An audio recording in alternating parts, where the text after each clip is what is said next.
Well, I think they're ready to move on, Joe. All right, so now we're going to tie the FurAnt. Again, just watch me. I'm just going to do this one first without you guys participating. Just like the other one, it helps to have a good thread base on this. Something to consider about ants. They're out pretty much year round, whether you realize it or not. And about 10 years ago, Endow was up doing a study,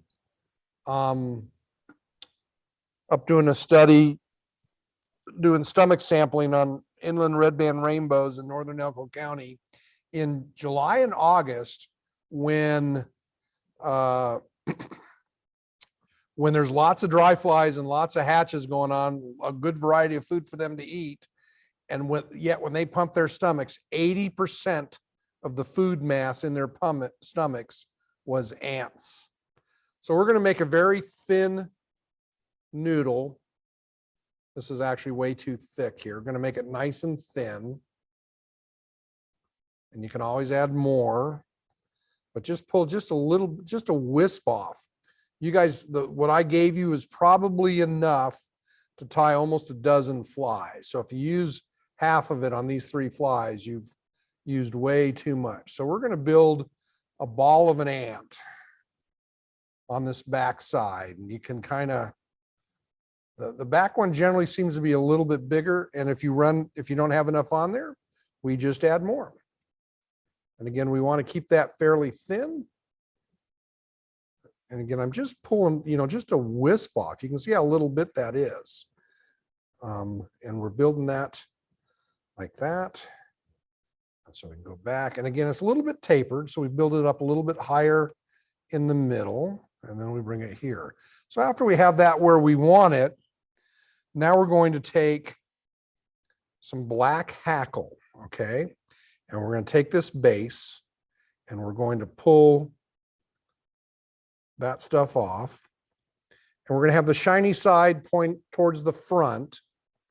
And so we can put this in like this. And then what I like to do is kind of actually come behind it.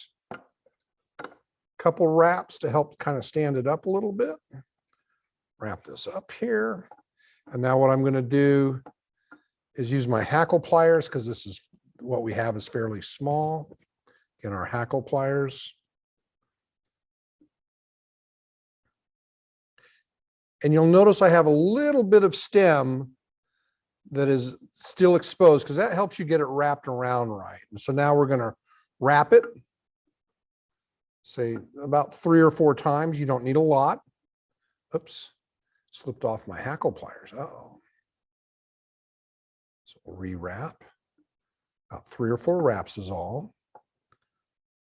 2, 3 and a half. And now I'm going to tie it off, trying not to trap any of those there. And then at this point, I'm going to cut it off, just using the tips. Okay, and now we're just going to build the front ball. And again, we just take wisps of this dubbing. We don't use a lot, and we build a really thin noodles.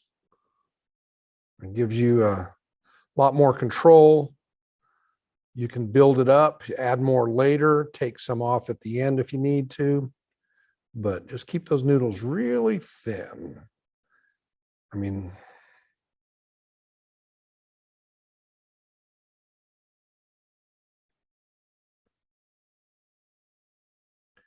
and so now we're going to build this front one up.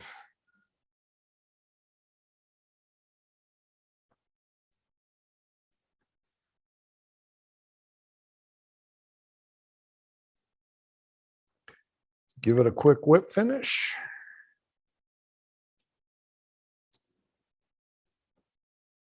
And I'm not used to making them this big.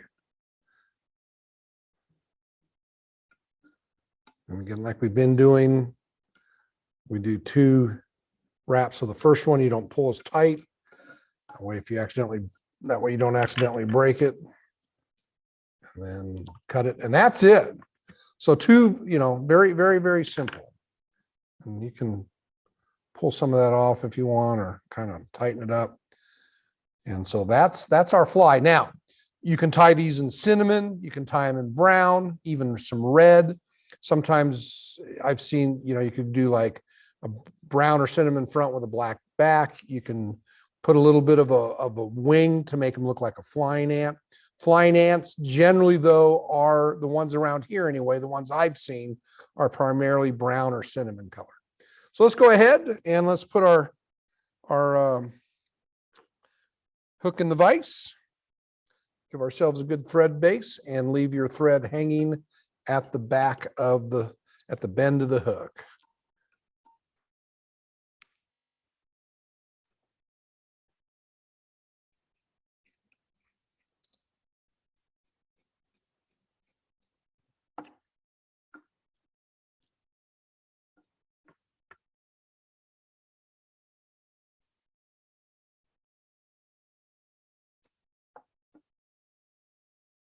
So once everybody has their thread back there, we'll do the next step. Also, the dubbing we're using is not the best for dry flies. There are some really fine dubbings that are made for it. I know Hairline makes a what's called a super fine dubbing, and that works real well for dries. So this works fine for dries. I mean, you're going to put floating on it, but the super fine seems to, I like it generally better.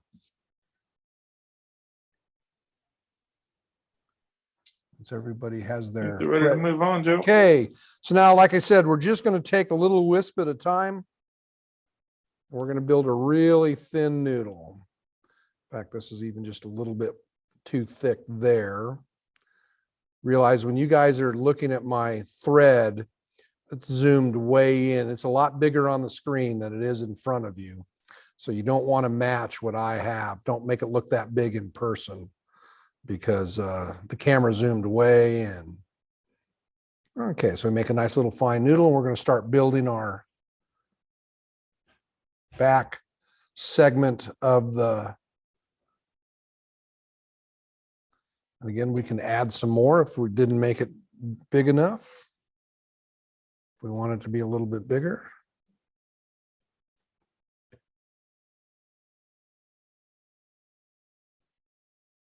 Again, remember, as we put our dubbing on, we're only twisting in one direction with our thumb and forefinger. We don't twist back and forth. Okay, I'll build that up a little bit bigger.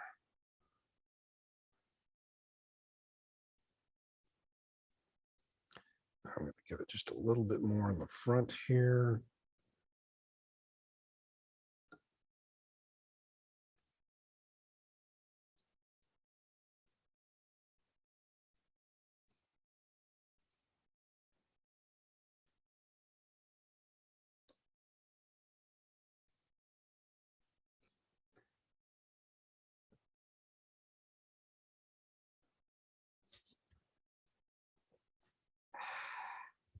And it's okay for it to look a little ragged.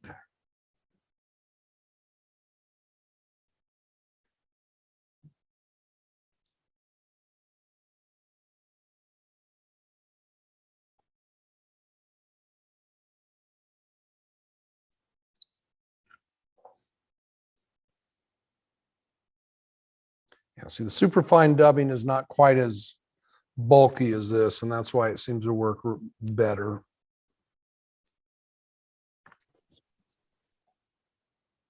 Looks like we're good there, Joe. Okay, so now we're going to take one of our small black hackles, and we're going to pull the fluff off the bottom of the stem. And then we are going to tie it in such a way, if you don't drop it, tied in so that it's black, the shiny side is pointing to the front. And I kind of like to do a little bit of a figure 8 around it so that it's pointing straight out. And then we're going to use our hackle pliers because, again, these are small feathers.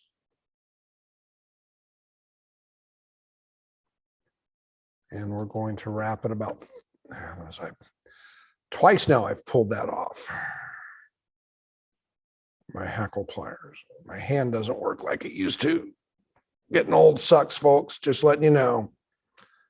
So we're gonna wrap it 2 or 3, maybe 4 times. It doesn't take a lot of wraps with this. And then we'll tie it off, trying not to trap any of those fibers, but as you can see, I'm actually trapping some anyway. It happens. And then you can cut that off. I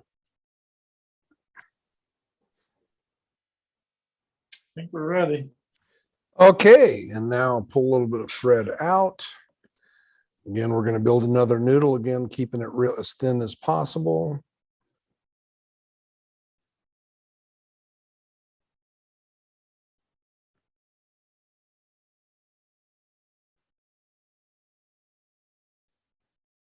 As you saw earlier, when I did it, you can always add more later on if you don't have enough.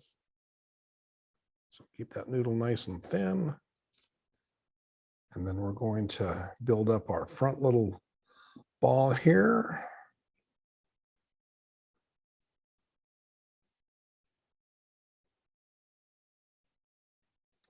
And once you get it to where you want it, go ahead and do a whip finish.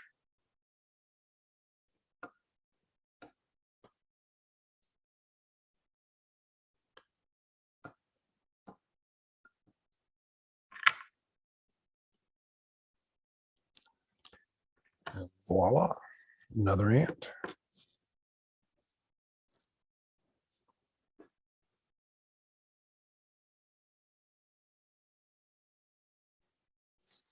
And you'll fish this with fly floating just like you would any dry fly. The beetle, because of the foam, you don't need to use any fly floatant on. The crystal chenille doesn't really absorb water, and the foam doesn't either, and it floats really nicely. So on the beetle, you don't need to use floatant on it at all. Whereas with this, you would want some floatant to keep the rabbit fur from absorbing the water. I've also done this where I've taken a little bit of this black dubbing and mixed some what's called prison dubbing in a little bit with it. It gives it the same kind of shine that the crystal chenille has. So a little bit of that iridescence color.